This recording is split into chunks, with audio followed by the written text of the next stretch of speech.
entre autres. Boker Tov, Beshem Hashem Naseh Venatzliach, Vesamachta Bechagecha, Ve'ayita Sameach, Vesamachta Bechagecha, Ve'ayita Sameach. Le Siman HaTava, on est aujourd'hui le 13 du mois de octobre, le Yud Dalet, veille de Sukkot, du mois de Tishrei, le 14 du mois de Tishrei, Chaim Tovim Ul Shalom.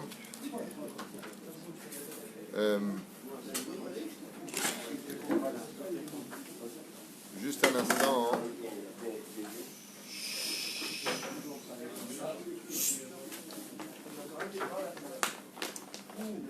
Donc, j'arrive pas à retrouver, je crois que j'avais un shiur à dédier aujourd'hui, je ne vois pas. Pourtant, j'avais noté. C'est pas là. Top, je ne le retrouve pas. En tout cas, Chag Sameach à vous tous. On étudiera. Excusez-moi, ça a commencé le cours de ce côté-là. On est dehors. Toda Rabba. Merci. Le fois Shlema pour tous les malades d'Israël. Je n'ai pas pris la liste avec moi, je suis désolé. Et Leilun Nishmat Kol Mete Israël, Shenishma Venitbaser Yeshluot Tovot Venechamot. On avait parlé avec Rabbi Nachman de Breslev de la Souka, et là on parlera des Arbat Aminim. Alors les Arbat Aminim, vous savez que, comme on en a souvent déjà parlé, sont des Arbat Aminim spéciales. Vraiment c'est spécial comme nature, puisqu'on parlait de la dernière fois que tout venait de la nature. Et en quoi c'est spécial? Eh bien parce que les Chachamim nous disent que toute la nature a été créée. Une fois qu'elle a été créée, elle a été mise entre les mains d'une responsabilité qu'on appelle les anges, Hamemunim Alateva. C'est-à-dire que chaque chose dans ce monde, comme le dit la Gemara, il n'y a pas une herbe qui pousse si ce n'est pas un ange qui s'occupe de cette herbe-là, pas de champ, et qui dit pousse, pousse, pousse. Chaque créature dans ce monde a un ange qui est Memouné Alav, qui lui-même appartient à une hiérarchie. Car comme pour les pays, comme pour les familles, comme pour les sociétés, s'il n'y a pas de respect des hiérarchies, c'est l'anarchie et l'effondrement automatique. Il est impératif non pas de plonger dans la dictature, mais il est impératif de toujours rester dans le respect des hiérarchies. Un père, c'est pas un copain, un patron, c'est pas un ouvrier c'est pas un patron, et si tu mélanges tout, ça donne quoi? L'effondrement tôt ou tard. C'est qu'une question de temps. Il y a dans le monde des anges des hiérarchies et des ministres, comme Raphaël, c'est le ministre de la santé, Gabriel, c'est le ministre de la mort et de la défense. Dans le genre, c'est marqué comme ça. Michael, c'est le premier ministre de la nation d'Israël. Chacun a un rôle à jouer. Un Cohen Ediot, c'est pas un Cohen Gadol. Vous voyez? Il y a des hiérarchies. Et ces hiérarchies-là ont tous un respect. Sauf pour 4 choses au monde de la création du monde où il n'y a pas de hiérarchie. C'est directement le roi lui-même qui s'occupe de tout. C'est le Lulav, le Etrog, les Haravot, les sols, et les Hadassim, les Myrtes. Le Myrte, je ne sais pas comment on dit. Comme ça, ces 4 choses-là de toute la création du monde n'ont aucun ange qui les dirige. Aucun.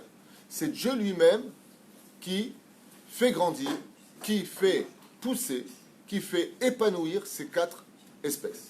Et pourquoi c'est Dieu lui-même? Parce que dans le monde d'en haut, le roi a une couronne. Il faut comprendre ça avec des images. Dieu n'a pas de tête pour mettre une couronne. Mais c'est une image.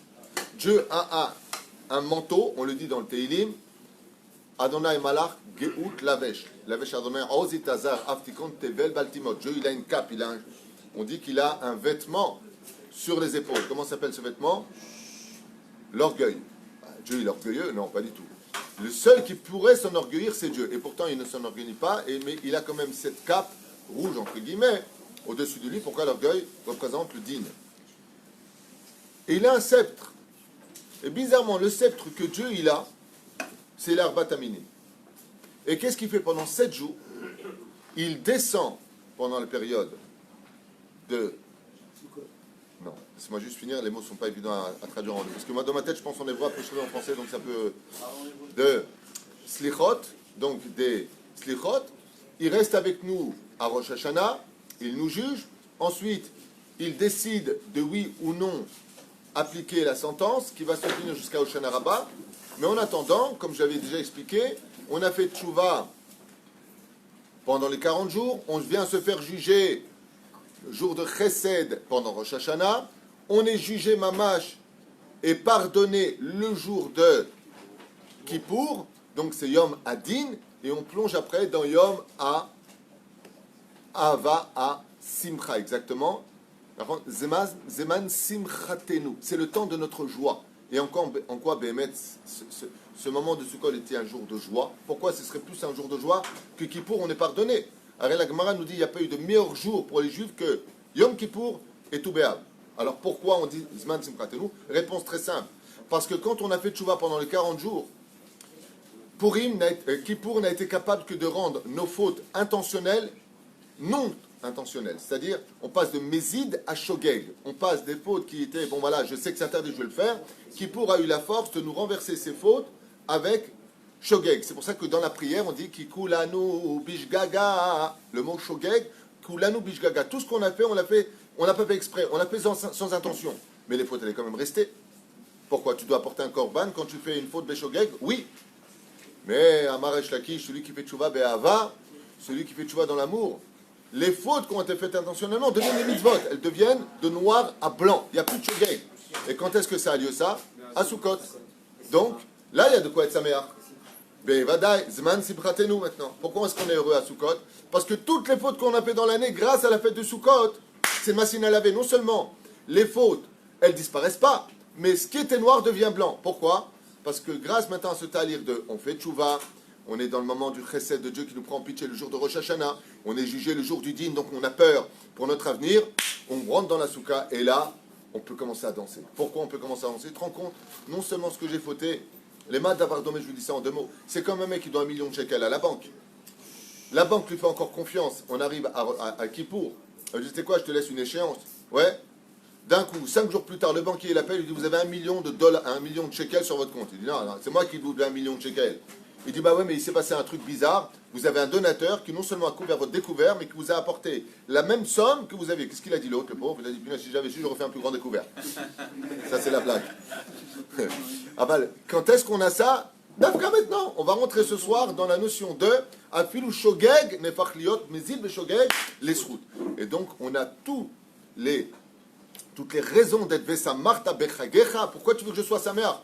Parce que justement maintenant, tout ce que j'ai eu comme dette pendant les années, pendant les mois qui ont précédé cette fête-là, devient la Simchat Torah, Bezrat Hashem, à Sukkot, deviennent exactement l'opposé absolu. Donc qu'est-ce qu'il fait à Kadosh Baruch Hu? Regardez sur Chesed. Quand est-ce qu'il envoie le jugement de tout ce qui a été fait avant? À Hoshana Rabbah, dernier jour de Sukkot. Donc comment on arrive à Hoshana Rabbah? En dansant. Et c'est pour ça que, regardez bien comme c'est beau, la Torah, comme elle est, Matok Advash. Qu'est-ce qu'il fait à Kadosh Baruch Hu? Étant donné que maintenant on est blanc, mais blanc de chez blanc, presque transparent, tellement on est devenu ce kind of fine, ouais, il nous donne le sceptre dans les mains. Il nous donne la direction du monde dans nos mains à nous. C'est pour ça que le monde a été créé par quoi au début? On n'a pas le temps, par l'eau. Toute la terre était couverte d'eau. Dieu a laissé la Yabasha intervenir. Et donc là, on retourne dans le renouvellement de la création du monde. C'est pour ça qu'une fois qu'on finit Sukkot, on recommence la paracha de Bereshit. Khatan Bereshit. On recommence un mariage Khatan Bereshit. Khatan Meona, Khatan Torah. Mais on recommence l'histoire du monde. Pourquoi? Parce que grâce au comportement des Hébreux, aux Juifs, Baruch Hashem, qui reprennent le sceptre dans les mains, nous avons ce mérite incommensurable de prendre les directions du monde, d'où le sceptre du roi qui nous est remis dans nos mains. Et ce sceptre du roi, c'est ce qu'on va tenir dans toutes les directions, devant, derrière, en haut, en bas, de toutes les directions, sud, nord, est, ouest, dans le Seder que nous avons l'habitude de faire, c'est pas vraiment Seder, mais le Méchané, je n'ai pas le temps de réfléchir comment on fait exactement. Pourquoi? Pour bien faire comprendre que nous avons la responsabilité par rapport à notre comportement, nos mitzvot et la Torah, et on doit être conscient de cela, même s'il y a des non-juifs qui nous écoutent, il faut celui-là, pense que tu veux, tu ne m'intéresses pas.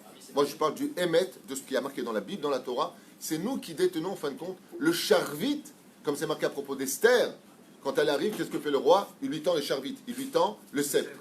Eh bien ce sceptre-là nous est tendu aujourd'hui, ce soir, en prenant, Bezrat Hashem, conscience d'Erbat Aminim, nous allons prendre, Bezrat Hashem, le charvit du roi et nous allons les secouer. Nous allons, Bezrat Hashem, agir en conséquence pour que toute l'année soit bonne. Et d'ailleurs, il y a un très grand secret que vous retrouverez dans la Gemara de Masechet Sukkot, je me rappelle bien, c'est dans Masechet Sukkot de Daf Kaf et Amoud Bet. Là-bas, il y a marqué Amit Staer Patur Minasuka.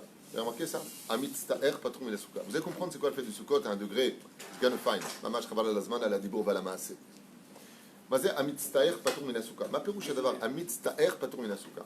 au niveau du pshat, au niveau du pshat. Mazam mitztaer. Celui qui est dans la souka, Bemet cachez-le. Bemet cachez-le. Il y a du soleil, ça tape à fond, il n'en peut plus. Il y a des moustiques, il y a des mouches, elles n'arrêtent pas. Ou alors il fait moins 8000. Bard. Alors, Bemet, s'il est mitztaer, c'est-à-dire s'il n'est pas content d'être à côté du roi, le roi lui dit écoute, si c'est pour rester à côté de moi, me faire la songe de Tchabéav, va-t'en. La vérité, tu me portes l'arseb. Même Dieu ne supporte pas les gens qui portent l'arseb. Il ne supporte pas les rasrat. Je va pas, ça va pas, j'en ai marre. Va te suicider ailleurs, laisse-moi tranquille. C'est-à-dire, donc, Amitztaer, Patur Minasuka, il est quitte de la souka. C'est-à-dire, Ayam Maaseh de Rechagav, c'est une parenthèse que j'ai racontée à Tedvav hier. Ayam Maaseh de Chassid, il y a un Chassid. Il avait très très très mal au ventre et très mal au dos, il était dans la souka. Qu'est-ce qu'il a fait? Skin, il n'en pouvait plus. Alors, au moment où il vient pour sortir, il y a des invités. Oh, Shalom! Il dit, ah, Shalom! Il se pousse, il voit la souka, elle est là, vous avez des gâteaux, vous avez à manger, installez-vous, buvez, chantez, faites ce que vous voulez. Il dit, mais vous allez où, votre arabe? Il dit, moi, je suis mitztaer basouka, j'ai trop mal au rein, j'ai trop mal au ventre, je ne suis pas bien, je vais me reposer dans mon lit. Il fait trop froid à l'intérieur, je ne peux pas. C'était en Russie. Un chassid. Ils disent, bon, ils sont un peu déçus, c'est quand même un grand rave. 5 minutes plus tard, il revient comme ça avec sa canne, il s'assoit près d'eux, il dit alors comment ça va? Il dit, vous n'avez plus mal au ventre? Il dit si, mais j'ai oublié un détail. Il dit laquelle? Il dit Nachon, Amitztaer, Patur Minasuka, celui qui a mal, qui n'est pas bien dans la souka, il est quitte de la souka. Mais en rentrant à la maison, j'ai oublié un détail. La parasha de Vaïra est revenue devant moi. Qu'est-ce qu'il y avait dans Vaïra? Il lui dit Avraham Avinu Alav Shalom, quand il était très très malade, il était assis, Bepetach Haoel, Bekechom Ayon. Là-bas, on apprend une chose de Horaïta. C'est qu'à Mitztaer Minasuka Patur, Aval, pas quand il y a des invités, puisqu'on a vu qu'Abraham était très malade. Et pour les invités, il n'est pas parti. Donc, vis-à-vis de la souka, je suis quitte. Mais vis-à-vis des invités, je ne suis pas quitte. Donc, je retourne dans la souka. Alors maintenant, Mazé Omer, on a vu que précédemment, tout ce que nous avons fait, le rendez-vous de cette extraordinaire fête de Sukkot, elle nous accueille quoi et comment? Pour nettoyer le passé, une machine à laver. Ouais. Mais elle est aussi en rapport avec l'avenir. Dans la Chassidoute, comment on doit lire le verset Amitztaer, Patur, Minasuka? Vous voulez l'entendre? Takshivo, comment c'est beau.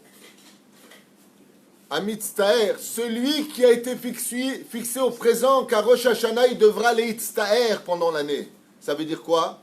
Les Xérot ont été fixés à Rosh Hashanah pour toi.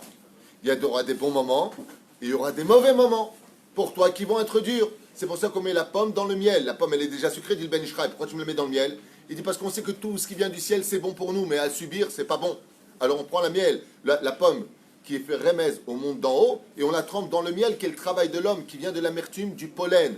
Le pollen de l'abeille est extrêmement amer. Et qu'est-ce qu'elle fait? Elle la travaille pour qu'au goût, quand nous on le met dans la bouche, ce soit matok. Donc qu'est-ce qu'on veut? On veut que les xérotes d'en haut, eh bien, elles soient aussi matok pour nous. Qu'on dit, ah, Baruch Hashem. Baruch Hashem quoi? Les xérotes que je vis, je ne les souffre pas. Elles sont bien aussi pour moi. C'est ce qu'on espère. D'accord? Akol gamzol et tova. Il y a des moments, le mec, t'as plus de boulot, t'as plus de ceci, t'as plus de ça. Gamzol et tova. Je sais que c'est bien, mais qu'est-ce que c'est dur? Donc on veut que ce soit pas dur. La reine, on a le remède de la pomme dans le miel. Quand tu arrives à Sukkot, tu as les résultats de quoi maintenant? Le dossier que tu as dans les mains, ils disent que tu vas avoir comme bonne nouvelle, tu vas marier ta fille. Mais le problème qu'il y a, c'est que tu n'auras peut-être pas Chas Shalom l'argent pour la marier. Ou alors tu vas ceci, mais tu n'auras peut-être pas cela. Il dit non, mais c'est pas grave. Parce que là, Shrina, elle descend. Où est-ce que tu apprends? Comment je me rappelle que c'était de Bedaf Kaf E? Parce que quand tu dis à Gemara, hein, Kaf E, c'est Ko. Vous savez que les feuilles ont toujours un rapport secret avec l'étude. Ko, c'est la Shrina. Akadosh Baruch Hu, il est là. Et quand tu as le secret, qu'est-ce que tu fais? Il dit comme ça. Amitztaer, celui qui devra les Itztaer pendant l'année. Yetse Patour. De quoi? Minasuka. Parce qu'il est resté dans la souka, ce qu'il devra souffrir dans l'année s'annule grâce à la mitzvah de la souka. Donc, Amitztaer, celui qui devra souffrir dans l'année. Makatou voilà. Patour. Patour de quoi? Virgule. Minasuka. Par le mérite de la souka, les décrets qui ont été fixés de souffrance pour lui à Rosh Hashanah, pour l'année qui arrive, s'annuleront grâce au fait que ce soit assis dans la souka. Parce que tu étais dans la souka et que c'était dur pour toi, ce mérite d'être resté le plus possible dans la souka, jour comme nuit, viendra couvrir les décrets qui t'attendaient pendant l'année que tu ne connaissais pas. Amitztaer, patour, minasuka. Hein? Exactement. En fin de compte, on déplace les virgules. Comme ça, c'est marqué en tout cas dans mon livre. Amitztaer Bashana, Bezrat Hashem, Lo Yeda Davar.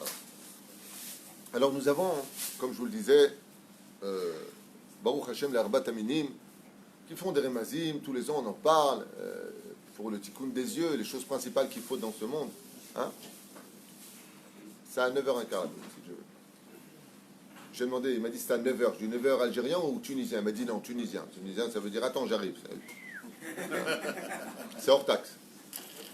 Les Algériens sont plus ponctuels. Plus... Roger, c'est à 9h. Velachen, nous avons des tikkunim.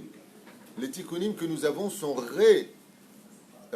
sont allusionnés à travers ce que le Créateur du monde n'a pas laissé. Et vous allez comprendre de quoi est-ce qu'on parle. La Gemara dans Masechet Avodah Zarah nous dit qui est le personnage qui appartient à Dieu. Comment tu peux savoir si quelqu'un il est dans le camp d'Hachem ou pas? À vous en étonner, c'est pas parce qu'il est Shomer Shabbat, Shomer Kashrut, Shomer Nida, Shomer Taras. Shum Dabar. C'est pas pour ça. La Gemara nous dit qui est dans le camp d'Hachem, celui dont les yeux sont kadosh. Ayen Sham. Celui dont les yeux ne regardent pas les choses interdites par la Torah, lui, il est dans le camp. Mais tu peux très bien un homme, Shomer Shabbat, Filin, Kacher, attention, on est là. Mais qu'est-ce que tu regardes, les meufs dans la rue, les meufs dans les portables, à droite, à gauche? C'est par tes yeux, et d'ailleurs, comment est-ce qu'on le voit? Comme le dit le prophète, Ki aïn be'aïn, ir'u beshuv Hashem Tzion. Qui sera celui qui verra la Géoula? Celui qui a été capable de mettre ses yeux, Ki aïn be'aïn. Quand ton œil est capable de regarder par mon œil, et Dieu déteste la débauche, alors ir'u, tu verras, beshuv Hashem Tzion. Tu verras la Géoula venir vers toi. Celui qui est considéré comme pieux dans ce monde, c'est pas celui qui va étudier toute la journée comme ça, et de l'autre côté, et le soir, il se permet des choses. Non! Mishe Shomer et Tenav, ou Bemachane Hashem. Pour ça, on est allé à Hadassim. Mais combien on a de Hadas? Et combien on a deux yeux? On a deux yeux. Et là-bas, il y a combien? 3. Il y a 3 fleurs. Pourquoi? Parce qu'il y a marqué Chacham Ainav Berosho. Le Chacham, il a 3 yeux. Il a un œil à droite, un œil à gauche et un dans le cerveau. Il réfléchit avant d'aller voir les choses. Est-ce que c'est Kedai, pas Kedai? C'est comme Souda Shlichit. Je ne peux pas en hiver. Souda Shlichit, je viens de manger. Bah oui, mais si tu avais un œil dans le cerveau, tu n'aurais pas mangé autant un deuxième Souda pour laisser un peu de place pour la Souda Shlichit. Donc, Chacham Einav Berosho. Réfléchis avant de voir avec tes yeux, de vouloir dévorer le monde, de bien réfléchir. Ça, c'est la première des choses. Qu'est-ce qui appartient aussi à Hachem, qu'Akadosh Baruch Hu nous demande de faire attention parce que c'est à lui. Hachem, c'est Fatay Tiftar. Ouvre-toi notre bouche. Quand est-ce que tu vois qu'une personne est l'ami d'Hachem? Quand tu vois que sa bouche, elle fait attention et à ce qu'elle rentre dans sa bouche et à ce qu'elle sort de sa bouche. Velachen, pour ça, on allait à Ravot. Nous avons le sol pleureur qui représente les Sfataim. Ensuite, on a le Hamoud Ashidra. Vas-y, le Hamoud Ashidra, on ne peut rien faire sur la colonne vertébrale. Qu'est-ce qui se passe si quelqu'un chazve shalom à la colonne vertébrale qui est touchée? Chaise roulante. Chaise roulante. Il est dépendant des autres. Donc la liberté de l'homme dépend de la colonne vertébrale. On a le Lula, les Aïka. Et pour finir, Rashi dit le cœur de l'homme. Et c'est représenté par quoi? Par le hétrog. Ces 4 éléments que nous avons dans notre corps sont les 4 sceptres d'Akadosh Baruch Hu. Dieu te dit, donne-moi ton cœur. Où est-ce que c'est marqué, donne-moi ton cœur? On n'a pas le temps. Parashat Teruma. Mikol ish asher edvenu libo. Donne-moi de celui dont le cœur le désire. Je veux le cœur de l'homme. Sinon, Dieu, qu'est-ce qu'il ferait? Allahu Akbar, tu fais pas, je te casse la tronche. Ouais.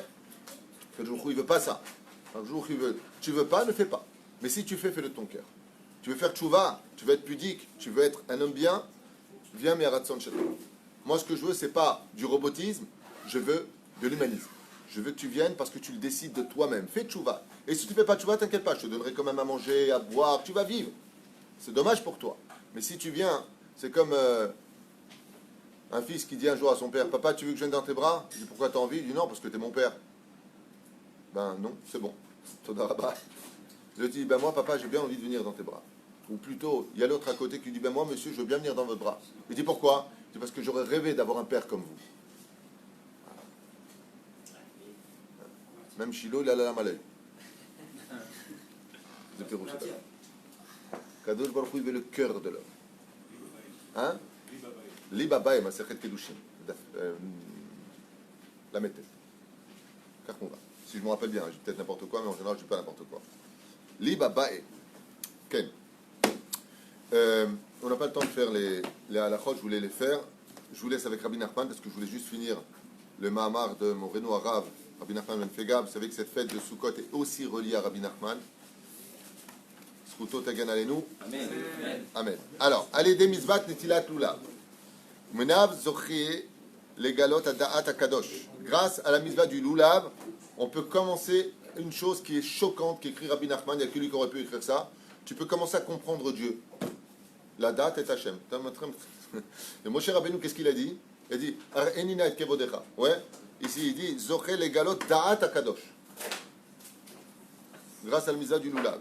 Les dames chez Melo kolaretz kevodo. Et tu comprendras que toute la terre dépend de son kavod à lui.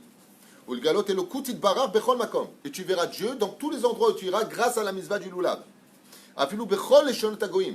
Et même dans le langage des non-juifs, ce qui se passera aux informations, c'est d'ailleurs un enseignement de Rabbi Nachman dans Chaim Oharan, qui dit que la Kedusha de l'étude de la Torah, c'est que quand tu entends des informations de ce qui se passe, par exemple, entre la Turquie aujourd'hui et les Kurdes, et la réaction des États-Unis et de la France, et d'ailleurs, grâce à l'étude de la Torah, tu comprends les plans divins.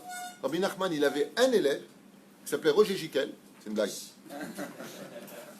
Il avait un élève, comme ça c'est marqué dans Chaim Oharan, et à quoi il servait cet élève? Tous les jours, à 10 heures, il lui apportait des informations qu'il entendait à droite et à gauche. Et Rabbi Nachman était là, il faisait oh là là, bon alors cette année il va faire ça. Et c'est Yofi, qu'est-ce qu'il y a? Il dit les Prusses ils vont attaquer les autres. Et pourquoi? Parce qu'il se passe ça et ça à cause des Juifs qui, Baruch Hashem, comme ils souffrent là-bas, pour les libérer, il va provoquer à Kodouchou une guerre. On dit comment tu sais ça? Il dit quand tu comprends Hashem, comment on dirige le monde, tu entends les informations, tu comprends pourquoi Kadosh Baruch Hu fait les choses. Et c'est ce qu'il dit ici. Grâce à quoi? À tous les shonot agoïm, ce qui se passera. Ou la kero et barach ou litkarev elav afilu bechol amadregot atartonot. Et il dit tu pourras même descendre dans les voies les plus tu entends des nouvelles qui ne sont pas top. Par exemple, tu apprends qu'une personne, elle se prostitue. On descend vers le bas. Tu comprendras pourquoi Kadosh Baruch Hu et qu'est-ce qui va sortir de ça, comment les plans divins, à travers la bêtise de l'homme, Kadosh Baruch Hu va refaire sortir les choses. Ou le kacher adat akadosh letoch halev. Et non seulement tu arriveras par la pensée, mais même par les sentiments du cœur à réaliser et comprendre les plans divins. Que son cœur soit dans ses mains. Pourquoi? Parce que des fois c'est des terraras. Veomer.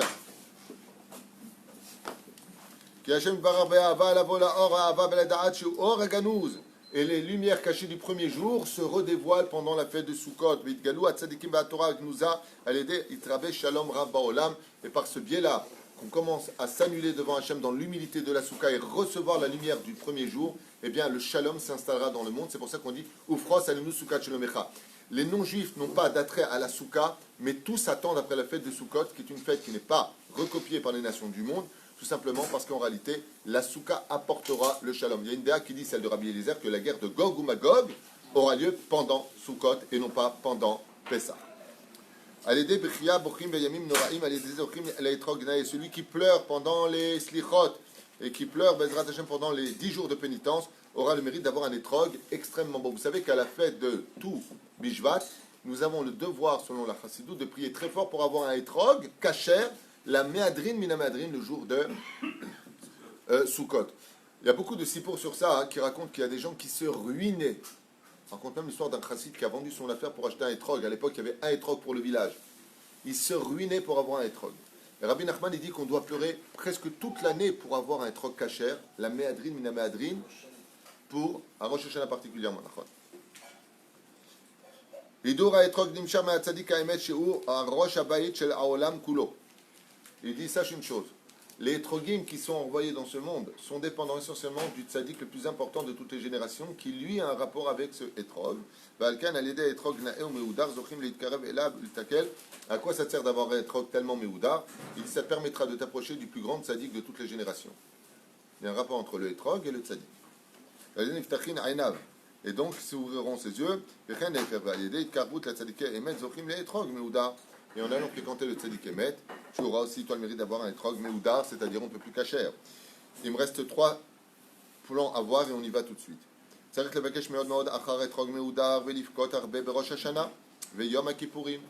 Il faut pleurer particulièrement à Rosh Hashanah et à Kippour pour supplier le ciel de nous accorder un étrog kasher. Chez Iskel et étrog naé, grâce à Daniel, le Rav Daniel, Dayan Bezrat Hashem de Wel Moshe Leatid, on a eu le mérite d'avoir des étrogim magnifiques. Vous savez, quand on achète un étrog, il y a vert et jaune en général. Mais Oudar, c'est jaune, c'est pas Yarov. Comment est-ce qu'on rend notre étrog vert? On le rend jaune. On met 2 pommes de chaque côté pendant 3 heures et votre étrog reprend la couleur jaune. C'est-à-dire, comme ça vous le saurez. Kien, Anou Yada'im. Ok, tu prends 2 pommes. Hein? Vous savez pas? Ben voilà, comme ça vous le savez.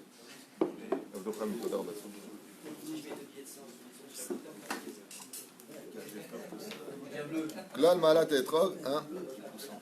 Si tu mets des billets verts à côté du étrog.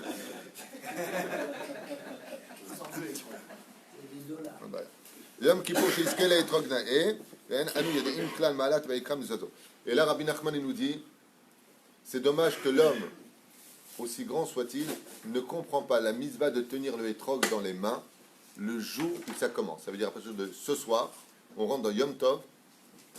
En anu yodaim klal. Klal. Et c'est Rabbi Nachman qui parle. Nous n'avons pas du tout de notion de la mitzvah et de l'importance de tenir un étrog de nos mains. Pas du tout. En lanu, il dit comme ça, klal, moussag. C'est-à-dire que si, normalement, une personne prenait conscience de la mitzvah de tenir le étrog, quoi qu'il ait toute l'année comme souffrance, ce serait l'homme le plus souriant du monde. Mais pourquoi tu es heureux? Il dit, mais tu te rends compte, j'ai tenu le étrog. Et le étrog, c'est quoi? C'est un cadeau de Dieu lui-même sur terre. Je vous ai dit, il ne laisse même pas ça dans les mains des anges. C'est Dieu lui-même qui fait grandir l'étrogim. C'est pour ça qu'un jour, quelqu'un m'a posé une question, il s'est installé dans un yeshuv. Il m'a dit, Rav Toutou, j'ai un jardin, qu'est-ce que je fais grandir là-bas? Je lui fais un étronguier, un saule pleureur, des myrtes, du myrte, ouais, et des palmiers. Il m'a dit, mais c'est le truc de Soukot. Je lui dis, ben voilà ce que tu feras grandir dans ton jardin. Et il me dit, où est-ce que vous avez des références? Je lui dis, parce que ça, c'est marqué noir sur blanc que c'est le jardin d'Hachem. Le jardin privé d'Akadosh Baruch Hu, dans mon livre du Rav Aaron Zakai, c'est marqué que le jardin d'Hachem est composé de étrog, hadas, saule pleureur et palmier. Kachaz de Katou. Guino chez l'Akadosh Baruch Hu. C'est son jardin à lui. Depuis, le mec, il se prend pour Dieu. Alors, et on ne peut pas imaginer au niveau de l'esprit, on ne pourrait pas comprendre Godel Ikrat Kedusha Mizvazo. L'émanation de Kedusha qui sort de la Mizva du Etrog, juste pour que tu comprennes, il te dit la fête de Sukkot est tellement importante qu'elle rapproche très très vite la Géoula. Vitif Artobim Era et le dévoilement de la Shekhina dans le monde. Amen. Oshana Rabba Besimchat Torah, Ayen Sam Besiman Loïdona, Shmini Atzeret, on a fini pour aujourd'hui. Baruch Adonai Leolam, Amen, Amen, Chag Sameach.